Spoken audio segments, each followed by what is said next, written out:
Well, he's the master. Step in time. It's Professor Jeffrey D. Sachs, Professor of Economics at Columbia University and a United Nations Policy Advisor. Professor Sachs, wonderful to finally meet you. As I said earlier, in this very studio, your picture adorns the door like one of these blue plaques. Jeffrey Sachs sat here. We are honoured for your presence. Can I start at home before we go abroad? The US economy is showing all the signs of potential catastrophe. Do you agree? Well, it's very sick in a lot of ways, no doubt. We have massive budget deficits, as you know, about 7% of GDP. Trump is so erratic that your question of whether it's dementia, of course, is a very live and plausible explanation. We have thuggery, corruption, mismanagement. We also have a wild speculative bubble, obviously, in AI stocks. So yes, a lot could go wrong. Will it go wrong? We should remember that back in 2008, when we had the financial crisis, it also depended on just about the stupidest action you could imagine by a Treasury Secretary or any senior official when our Treasury Secretary at the time, Hank Paulson, deliberately bankrupted one weekend Lehman Brothers. And that was a trigger that led to catastrophe. Well, we have a vicious guy as Treasury Secretary, so he's capable of all sorts of things. Whether he would be as stupid as Hank Paulson was back in 2008, that remains to be seen. But George, your discussion of how bad Keir Starmer is, it is an interesting question. Which country has the worst government? They're running perhaps neck and neck. Trump is crazy. Keir Starmer is beyond belief. Of course, that's the special relationship, I suppose. But it's unbelievable what we have for supposedly for governance these days. It's just completely shambolic collapse of the most minimal competence or minimal decency. Well, I saw you opine on that, I think, today, and it's an opinion I have frequently expressed. I'm so old. I remember when, although adversaries of mine ideologically, politically, the Western world had big leaders. I mean, Germany even had a physical giant in Helmut Kohl for many years. So did France with Jacques Chirac, before him Mitterrand, before him distantly Charles de Gaulle himself. Britain, even though I hated her, had Margaret Thatcher, and even Tony Blair, who makes Keir Starmer look like a plank of wood, quite frankly. All the Western leaders got smaller, in many cases literally, in all cases metaphorically. What's the cause of that, Professor? I can tell you in the US, the cause is that our political system became completely corrupted by money. That's part of it. And it became completely taken over by the military industrial digital complex. So on foreign policy, we're ruled now from Silicon Valley. And on any domestic issues, we're ruled by a small group of billionaires that are the ones that have paid for the most recent government. So you're able, therefore, to elect people who are so shockingly detestable, like Trump, so ignorant and so corrupt. But it's a money game. And Elon Musk, in this case, and friend Peter Thiel and others bought this past election. They own the White House right now. So this is what's happened on this side of the Atlantic. Frankly, what I see in Europe is hard to believe, because it wasn't so long ago that there were people, like you said, that one respected, talked to, didn't necessarily agree with, but they were substantial, very interesting people. I knew Helmut Kohl. I knew a number of these leaders from various economic activities that I was involved in and advising in Europe and so on. And they were real, substantial people. Now you just can't even talk to them, and they're so pathetic they don't answer a phone call. They don't want to discuss anything that's outside of a comfort zone. And so this is it's really amazing. And Europe is of course, falling to pieces in the process. It can't tell whether it's going to be invaded by the East or the West. It's guessed wrong. Russia's not its threat. The threat is the United States, which is the more imminent invasion that's likely. They lost all sense of diplomacy. They lost all sense of economics. If it wasn't enough that they had put sanctions on Russia, which didn't matter so much for Russia, but crushed the industry of Germany and Europe, well, they had to put the cherry on top of that a couple of days ago by declaring that permanently they would stop any imports of energy from Russia and only buy LNG 6 times the cost from the United States. So these people don't even think for a moment about their own citizens or their own voters. And it's not surprising that Starmer has 11% approval ratings. I don't know who's lower. Macron is maybe in single digits by now. He's absolutely detested by the population. Merz is in a free fall. They all are not only pathetic from the point of view of Europe's interests, but they're not even decent politicians from the point of view of keeping any public support at all. Might it be the death of ideology, Professor? It's certainly something I hope, because that's recoverable from. But when I entered Parliament in the 1980s, and I only left it a year ago or so, there were big people who had ideological moorings, and therefore the ability to argue from a coherent set of values and beliefs, and the clash of those values, Mr. Benn versus Mrs. Thatcher, for example, was something to behold, and one felt that that person belonged to that school of thought, and this person another school of thought. And they contended, and sometimes one prevailed, sometimes not. But the sense I have of Western politics now is that none of the players actually believe in anything.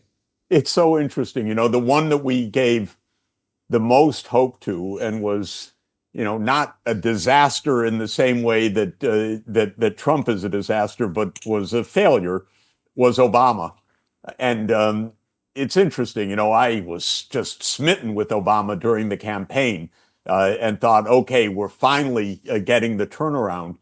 And of course, there was nothing there afterwards. And he implemented the normal deep state policies of overthrowing governments and tasking the CIA with overthrowing the Syrian government and many, many disasters in his term. But what was interesting with regard to what you've just said, there was a book written by his campaign manager, David Plouffe, describing the victory that Obama won in 2008. I think it's called The Audacity to Win. I don't remember. It's a while ago. But the interesting thing about the book was it was 100% tactics of the election without one paragraph that had any sense about why the guy would actually want to govern, what he stood for. It was all about whether Oprah would campaign in this way, what they should say at this moment, what they should say about that moment. Well, okay, they won the presidency, but there was absolutely nothing there after that. And so this is the sense in which these people come out of nowhere. They're backed by whoever they're backed.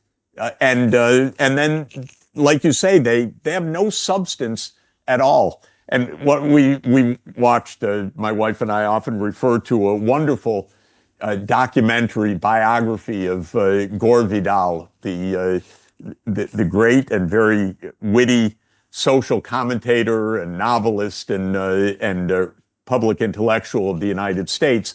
And he happened to be filmed the night that Obama won the election. And he was in his villa because he was in self-imposed exile from the United States, living in Italy. And he's in his villa and the camera's running and the screen announces that Obama has been elected. And he shows no emotion. And so the interviewer says to him, Mr. Vidal, aren't you happy that Obama's elected? And he says, look, by the time you're elected president, you've sold your soul 10 times over. So this is completely meaningless. And this was basically the one-sentence explanation that it didn't matter. It didn't matter at all. It didn't change the course of America one iota.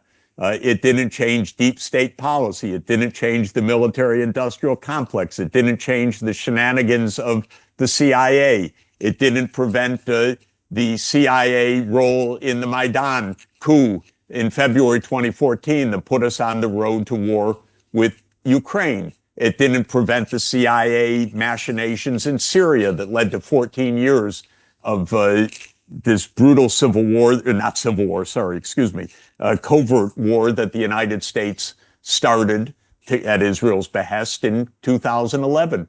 So, yeah, it doesn't matter. That's the tragedy. It could. We have on paper a constitutional system. It doesn't actually function anymore, but it still is there on paper. We will come back to some of those, if you'll permit us. But being a Roman Catholic of Irish origin myself, I frequently cast my mind back. I'm with Bob Dylan. I think that that murder most foul in 1963 was kind of the beginning of the end of America. It was, I see videos, grainy, black and white videos now, of Kennedy on the Middle East, of Kennedy on Iran. I watched one today where he says that we should have thrown ourselves all in to defend Mossadegh in Iran from the CIA, MI6, and other malign forces who destroyed democracy in Iran, because the elected prime minister had the weird idea that Iranian oil belonged to the people of Iran. The more I think of Jack Kennedy and the more I look at this unhinged Donald Trump, I realize in a way that's a metaphor for how far we've fallen.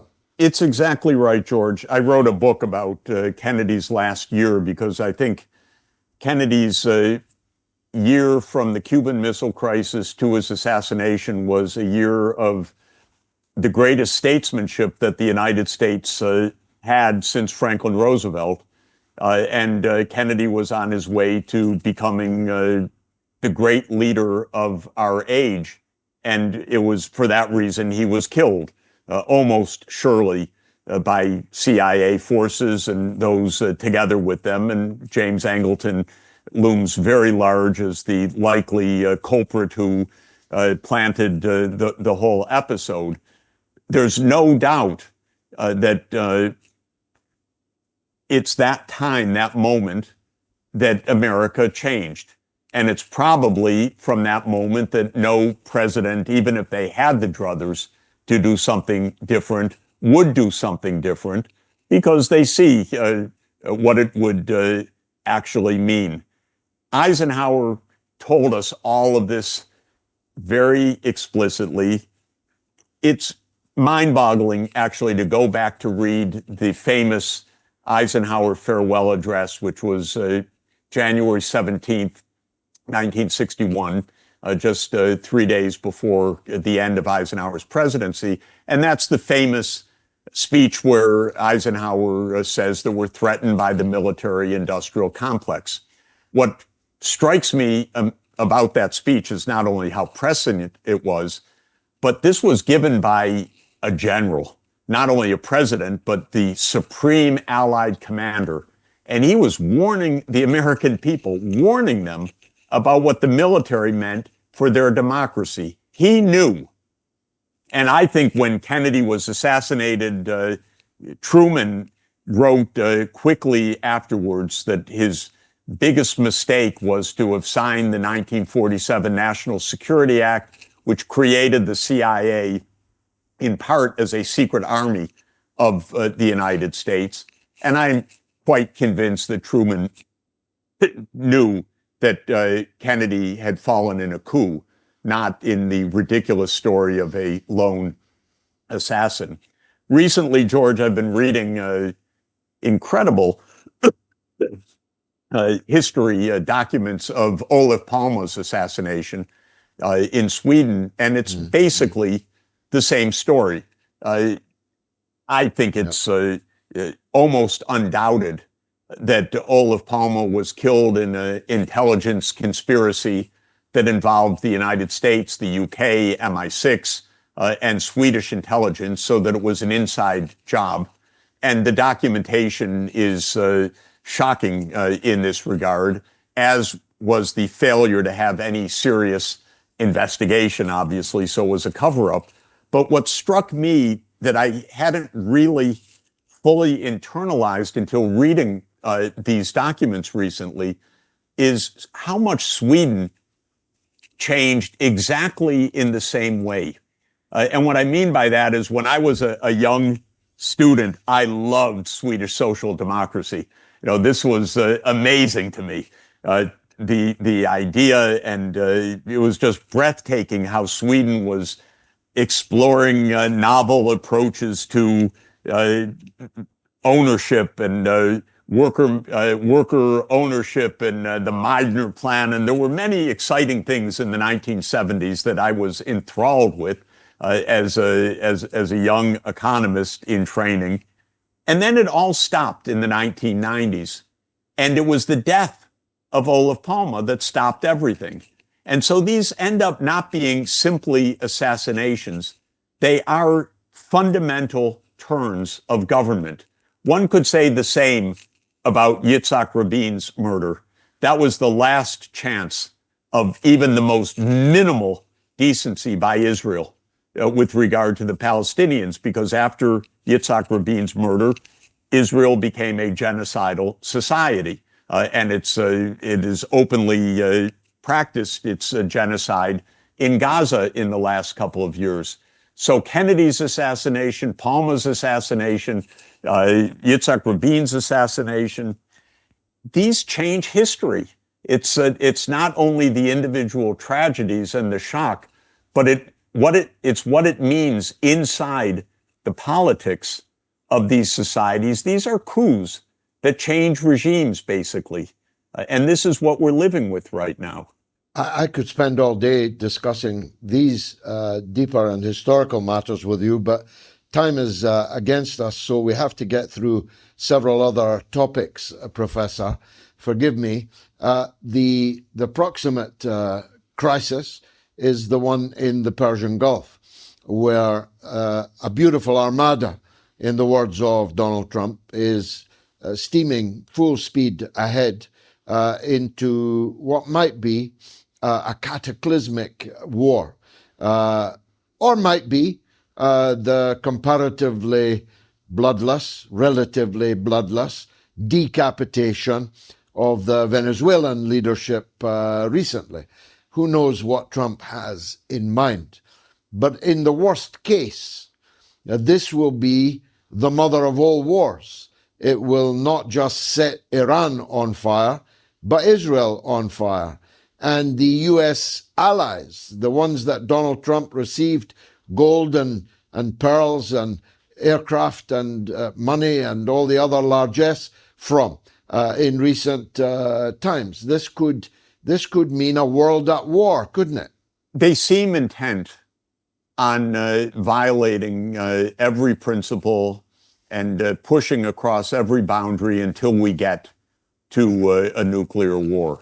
This is the general direction of the world that has been underway for many years. Interestingly, the Bulletin of Atomic Scientists, which keeps the Doomsday Clock, pushed the second hand of the clock forward 4 more seconds yesterday to say we're all of 85 seconds away from midnight, meaning nuclear Armageddon. That is a reflection of a fact that's been going on since 1992, that every American president has pushed us closer to nuclear war. And that is the case with Clinton, Bush Jr., Obama, Trump 1, Biden, Trump 2. They've all been reckless. And Trump 2 is by far the most unhinged, because there's probably that dementia or psychological profound deficit or instability that's at play right now. But the background to this war that is about to take place is itself a 30-year effort by Israel to create this war. Israel's created just about every other war in the region. It's created the wars in Lebanon, in Syria, in Iraq, in Yemen, in Sudan, because Mossad was very active in breaking apart Sudan, in Somalia, in Libya. It's always wanted the big one. It's always wanted the war with Iran, irrespective of the fact that Iran is essentially 10 times Israel's population. It is not a pushover country. It is not Venezuela. It is not going to be a simple decapitation strike. By the way, neither is Venezuela. Trump does not own or run Venezuela, despite whatever delusions he thinks he has right now. But Iran is not going that way, and it already exists in a cauldron of instability and other nuclear powers.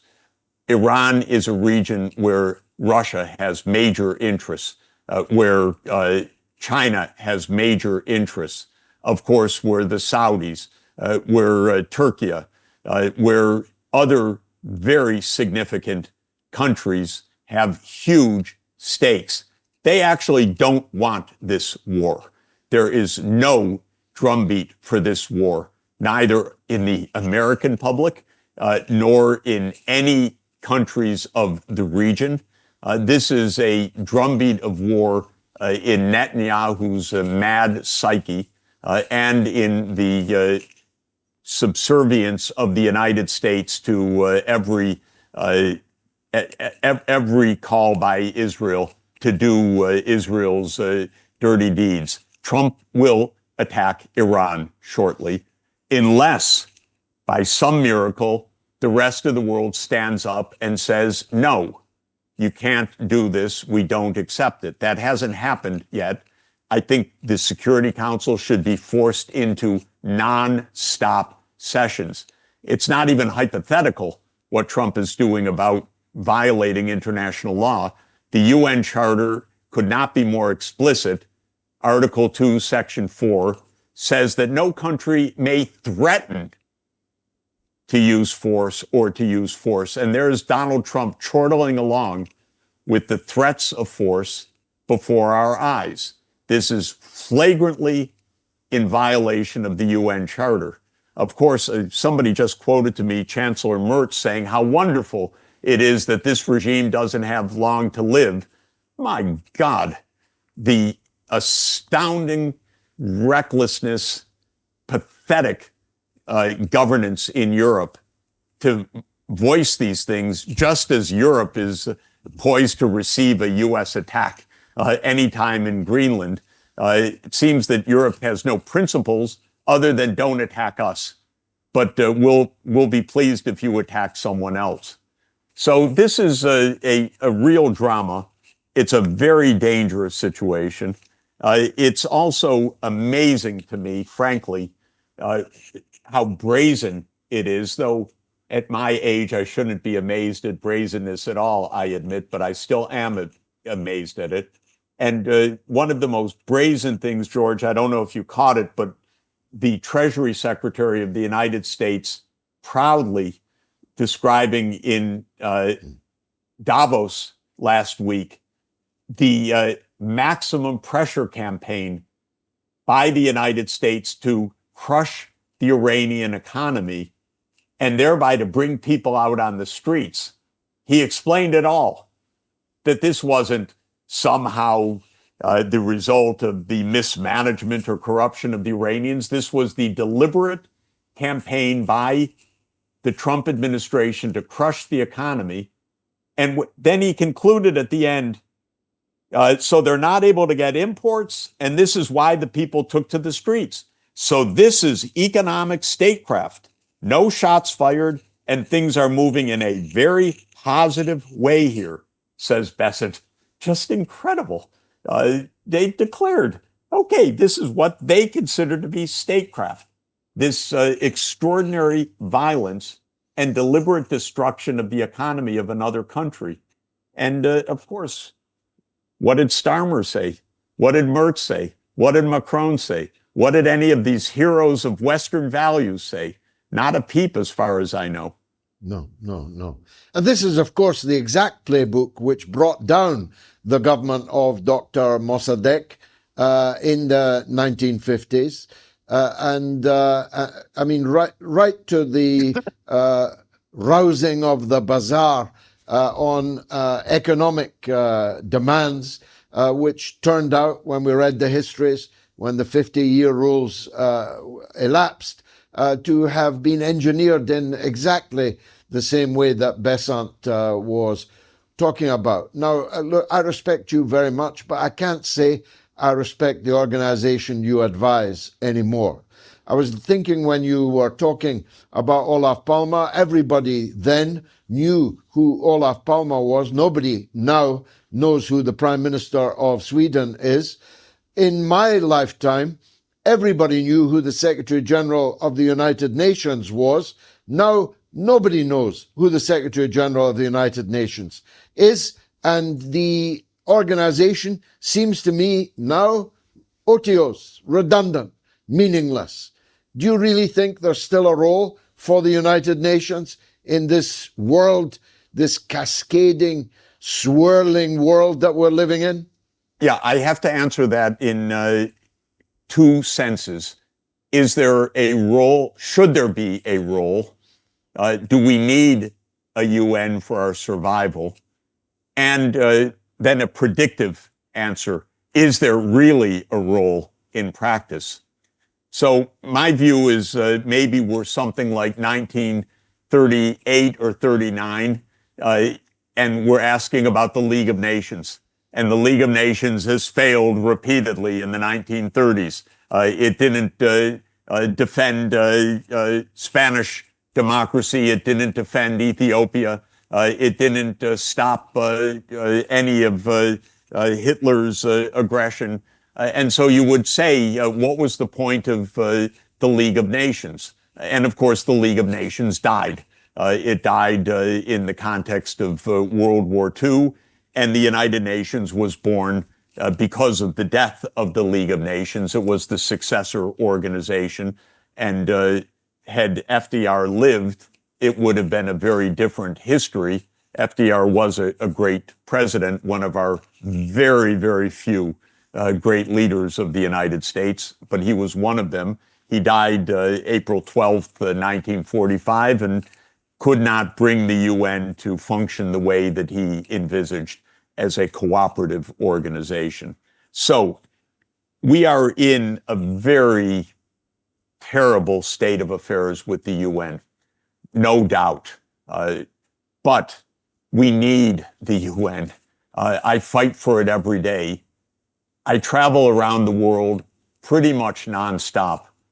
And almost every place in the world, in Africa, in Asia, in Latin America, wants a UN that succeeds. Everybody is in despair right now. So everybody is wondering, is it dead? Is it dying? Is it recoverable? But everyone wants the rule of law other than the biggest bully in the world, which is the United States, which says that's a nicety. All that counts is power.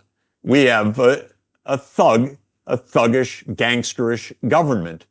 But it's not that the whole world is standing up and applauding to gangsterism. They want the rule of law. And my argument is we desperately need it. So with whatever I can do, I'm trying to save the UN. I'm not giving you betting odds on that, but I'm trying my best to say that we need this to function. Look, it's even plausible to say, well, it's dead. It can't function. The U.S. has killed it. It just walked out of 31 UN-based bodies. It's abandoning everything. Yeah, it's true. I can't accept it as being in any way safe, in any way something that is just to be taken as given. We have to fight, international law is definitely fragile.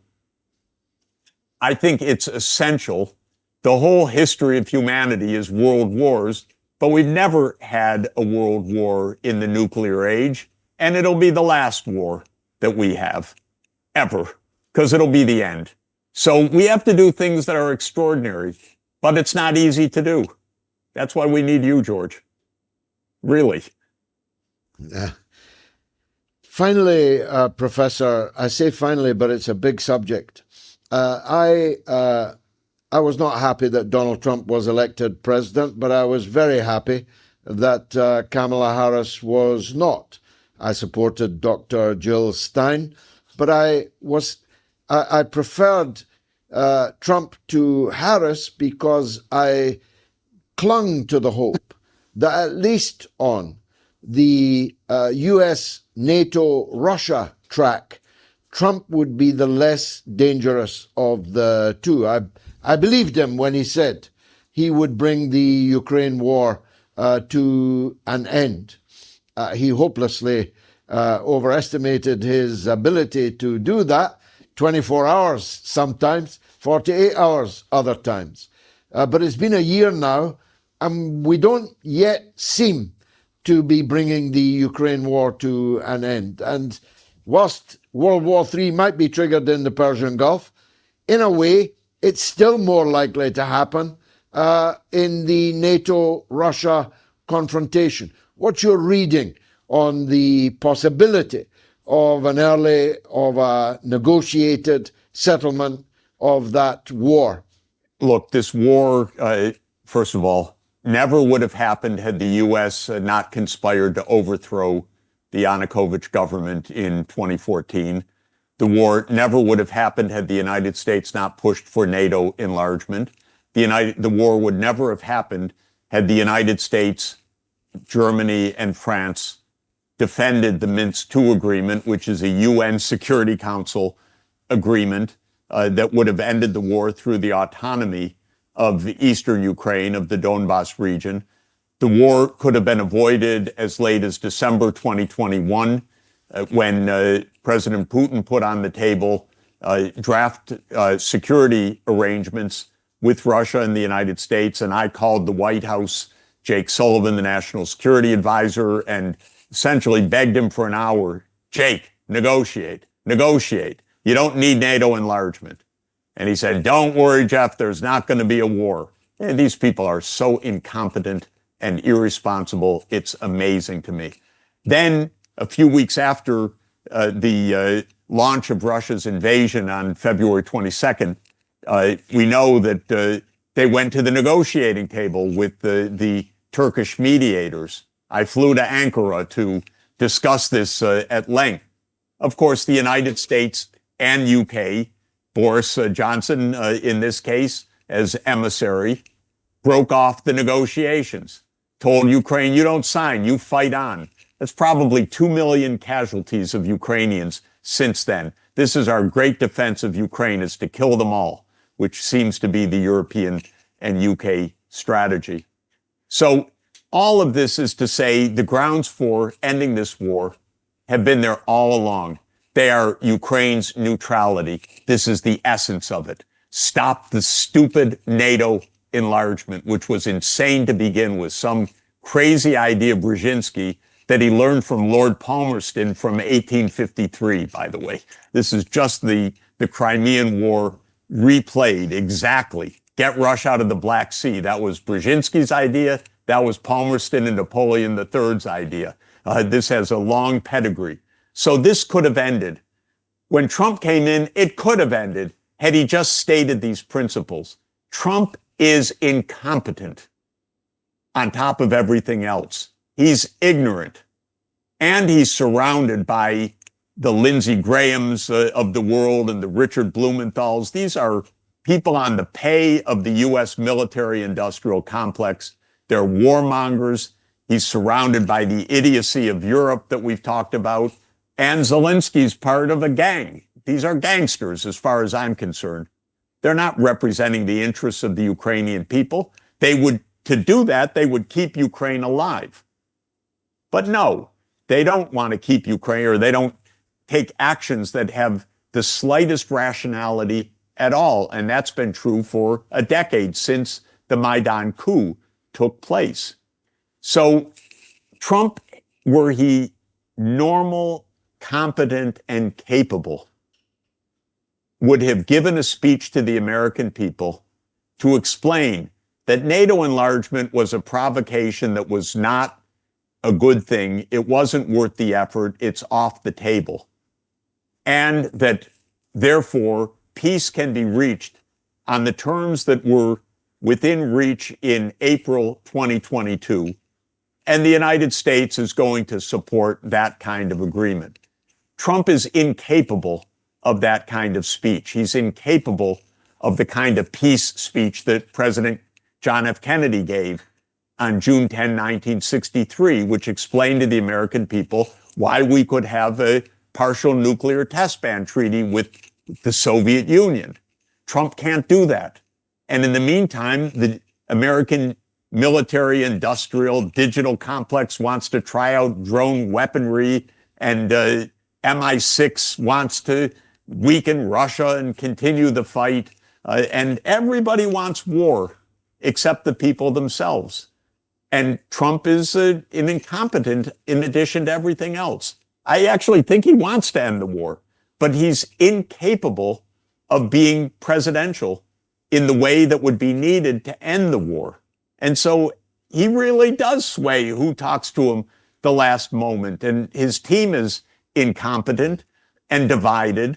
And Congress is still part of the CIA mix. And the CIA has been trying for this war for 30 years, or it's been trying to bring down Russia and break it apart for more than 30 years. So you need a strong president. And in a way, it comes back to what you said about Kennedy's assassination. No president has shown consequently taking on a peace approach. And Trump falls into line in that way. And maybe he's blackmailed. Maybe it's Epstein. Who knows? But whatever it is, he is not consequent. The war continues, and the tragedy is the Ukrainian leadership, so-called, which I hate to even use the term for it. It's martial law, tiny group doing all of this, and their European buddies are just ready to drag anyone off the streets of Lvov or Odessa or wherever they can find a young man and put him to the front lines to their death. This is what's happening right now. It's utterly tragic.